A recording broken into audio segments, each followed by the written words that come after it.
La guerra comercial ha estallado. No hay otra manera de describirlo. Lo que hasta hace unas horas eran tensiones diplomáticas y amenazas que se habían repetido tantas veces que muchos analistas habían empezado a tratarlas como ruido de fondo, es ahora una realidad brutal que amenaza con incendiar la economía de toda Norteamérica. Washington pulsó el botón nuclear económico. La oficina del representante comercial de los Estados Unidos acaba de declarar que el nuevo arancel del 50% sobre el acero y el aluminio mexicanos es, en sus propias palabras, irremovible. Al mismo tiempo, el caos se desata en los cruces fronterizos con miles de transportistas varados y una industria automotriz que ya está contando sus pérdidas por miles de millones de dólares. Esto no es una medida proteccionista más, no es el tipo de presión arancelaria que se usa para forzar concesiones puntuales y que se levanta cuando se obtiene lo que se buscaba.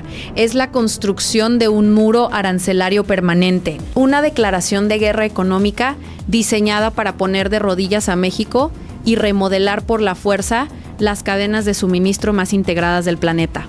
Y en medio de esta tormenta sin precedentes, la presidenta de México tomó la decisión que definirá su legado y el futuro del país: rechazar cualquier acuerdo apresurado y resistir la presión, aunque el costo inmediato sea inmenso. Es una apuesta de todo o nada, y los próximos meses van a determinar si fue la decisión más valiente de la política mexicana moderna o el error que ningún análisis posterior podrá justificar.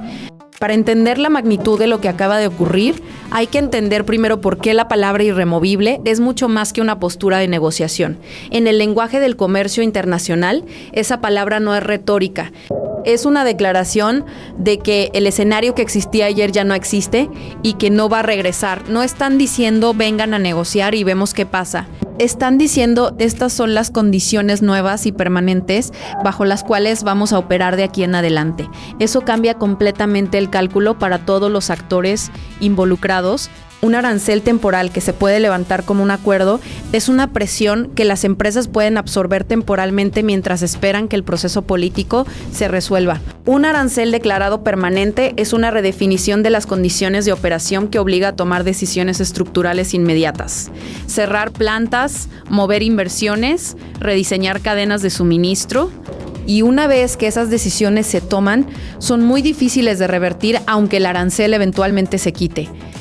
La industria del acero mexicana no es un sector de nicho ni un componente menor de la economía que puede ser golpeado sin que el impacto se sienta en toda la estructura productiva del país. Genera cientos de miles de empleos directos e indirectos, muchos de ellos en regiones donde no existe una alternativa económica de magnitud comparable. Es la columna vertebral de la construcción, de la manufactura avanzada, de la industria de equipamiento que sostiene a su vez a docenas de sectores. Más, cada planta siderúrgica que detiene su producción arrastra consigo a los proveedores de energía, a los transportistas, a los distribuidores de insumos, a los servicios locales que dependen de que sus trabajadores tengan dinero para gastar. El daño no se contiene en el sector que recibe el golpe, se derrama.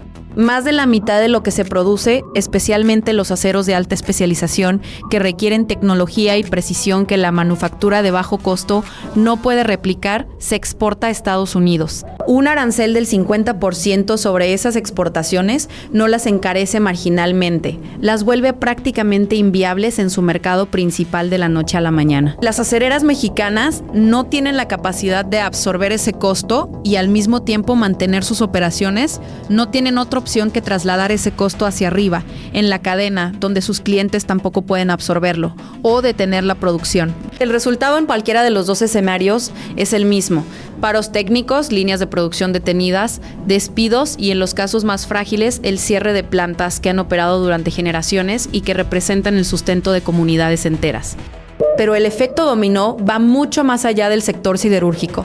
La industria automotriz es donde el impacto se vuelve visible de una manera que ningún ciudadano estadounidense puede ignorar si se lo explican correctamente. Norteamérica no fabrica automóviles de un solo país, fabrica automóviles norteamericanos, en el sentido más literal de la expresión. Un vehículo que se vende en una distribuidora de Detroit puede haber cruzado la frontera norte de México hasta 8 veces en diferentes formas durante su proceso de fabricación.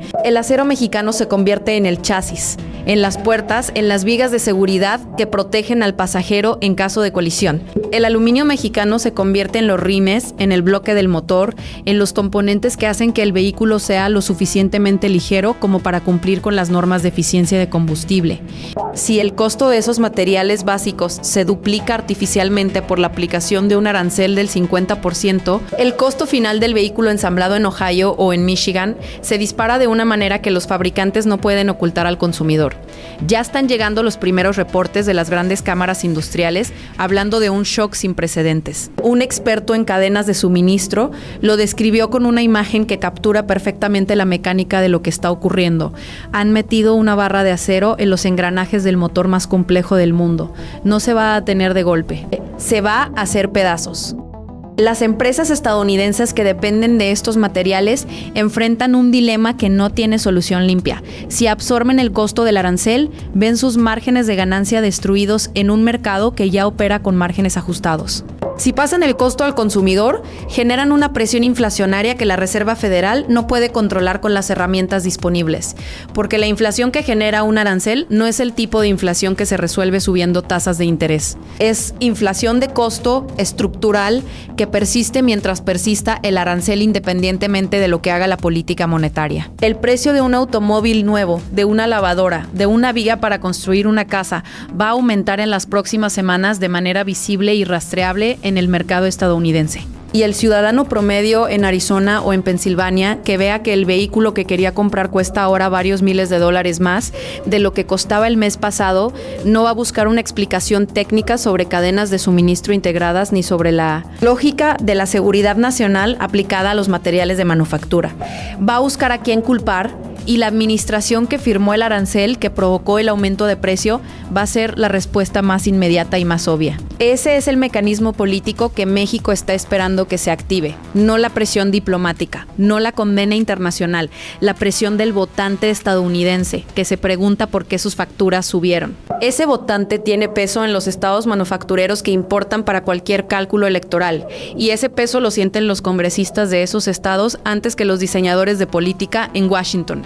Aquí es donde la estrategia de la presidenta de México comienza a revelar su lógica interna, porque la respuesta que dio en las primeras horas después del anuncio fue exactamente la opuesta a la que Washington había calculado que daría. Cuando se conoció la declaración de la Oster, todos los ojos estaban sobre la capital mexicana.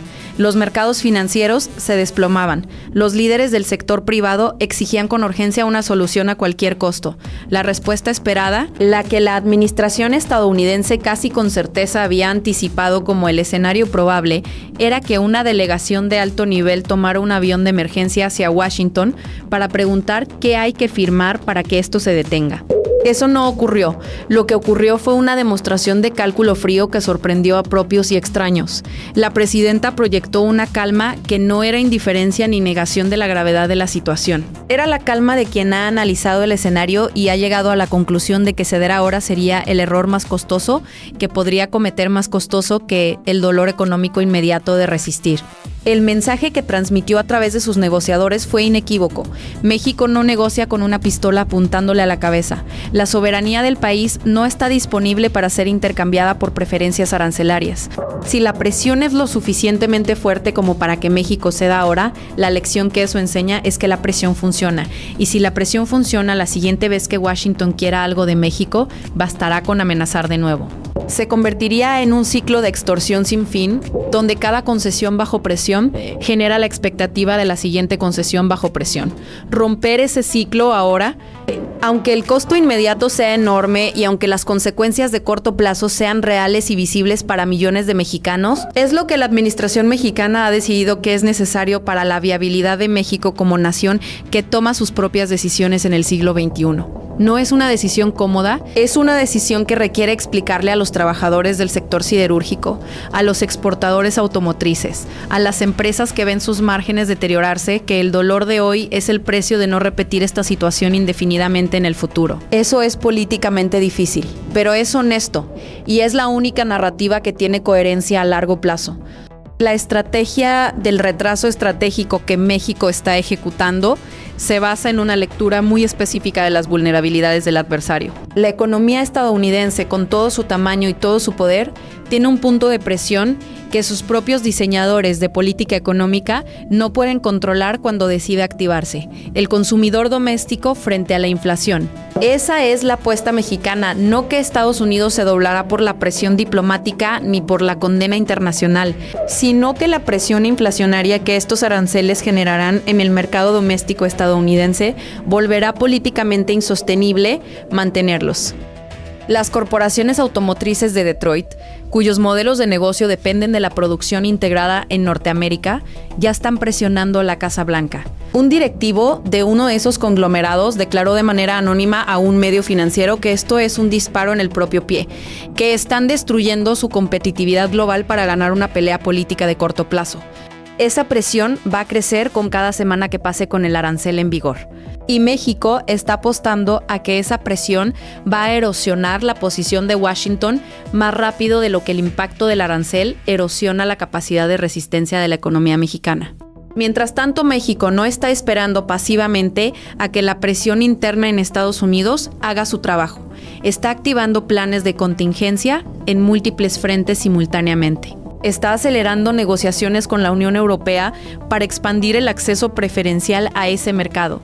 Está explorando acuerdos con economías de Asia que llevan años buscando una mayor presencia en el hemisferio occidental. Está fortaleciendo los vínculos con América Latina bajo la premisa de que la integración regional ofrece una amortiguación frente a la volatilidad de depender en un 80% de un solo mercado. Esa dependencia extrema de un solo destino de exportación es el talón de Aquiles que esta crisis te está exponiendo con una brutalidad que obliga a actuar. Convertir esa exposición en diversificación real es la misión que esta tormenta ha convertido en urgente de una manera que ningún plan de mediano plazo habría podido crear con la misma velocidad.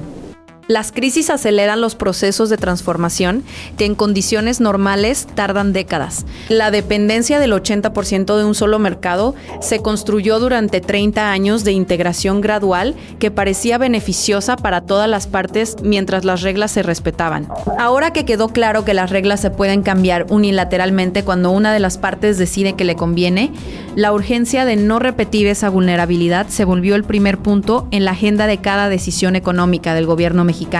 Esa urgencia, por dolorosa que sea su origen, puede ser el catalizador de una transformación que México necesitaba hacer desde hace tiempo.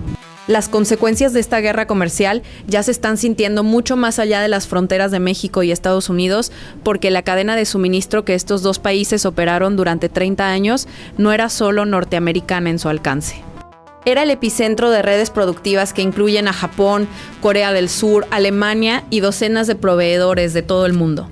Las marcas automotrices japonesas y coreanas con plantas en México están calculando pérdidas en tiempo real. Los fabricantes alemanes con operaciones masivas en Puebla y San Luis Potosí ven amenazados los modelos de negocio que construyeron con inversiones de miles de millones durante décadas. Canadá observa con una mezcla de horror y de alerta la forma en que un firmante del tratado comercial está usando ese tratado como arma contra otro firmante, preguntándose qué garantías tiene de que mañana no será el siguiente objetivo. China, que lleva años en su propia guerra comercial con Washington, ve en esta situación una oportunidad de acelerar su presencia en América Latina. Un México que busca alternativas urgentes a la dependencia del mercado estadounidense es exactamente el tipo de socio con el que Beijing ha estado construyendo relaciones. La agresión de Washington podría paradójicamente estar empujando a su vecino más estratégico directamente hacia su mayor rival geopolítico. Nadie calculó ese resultado como parte del plan, pero es el que se está materializando con una velocidad que pocos en Washington anticiparon cuando se diseñó la medida. Y aquí es donde el plan maestro de Washington, que se vuelve visible con esta agresión, muestra su mayor contradicción interna. El objetivo declarado es proteger la industria estadounidense y frenar el ascenso de México como potencia manufacturera. El efecto no declarado, pero igualmente real, es acelerar exactamente la diversificación que Washington quería evitar. Empujar a México hacia los brazos de China y de Europa y demostrar al resto del mundo que Estados Unidos ya no es el tipo de socio comercial en el que se puede confiar para respetar los acuerdos que firma. La credibilidad de Estados Unidos como socio confiable está pagando un costo que ningún analista serio de la política comercial había incluido en sus cálculos cuando se diseñó esta medida. Y una vez que esa credibilidad se deteriora, reconstruirla lleva mucho más tiempo que el que tomó destruirla. Los acuerdos comerciales se firman sobre la base de que las partes van a respetar lo que acordaron. Cuando una de las partes demuestra que puede ignorar unilateralmente lo que firmó, cada negociación futura comienza desde un nivel de desconfianza que tiene un costo económico real para todas las partes. Lo que estamos presenciando en tiempo real es el punto de inflexión más significativo en la historia económica reciente de la región. O el plan de Washington funciona y México queda relegado al rol de zona de procesamiento barato y control migratorio que esa política parece tener como objetivo, o la resistencia mexicana prevalece y demuestra al mundo que se puede decir que no a la superpotencia y sobrevivir para contarlo. Ambos escenarios van a escribir capítulos en la historia que se van a estudiar durante décadas. Y el primero de esos capítulos se está escribiendo ahora en los cruces fronterizos con camiones varados, en las plantas que cuentan sus pérdidas, en las mesas de negociación donde cada decisión tomada en las próximas semanas va a tener consecuencias que se medirán en años, y en los mercados financieros donde cada movimiento refleja en tiempo real la incertidumbre de miles de actores que no saben todavía si este conflicto termina en semanas o en años. Lo que sí es seguro es que después de esto nada va a volver a ser exactamente como era antes. Las reglas del comercio entre México y Estados Unidos van a quedar redefinidas por esta crisis independientemente de cómo termine. La pregunta es si esa redefinición va a ocurrir bajo condiciones de dignidad para México o bajo condiciones de subordinación. Y esa pregunta tiene una respuesta que todavía está siendo escrita.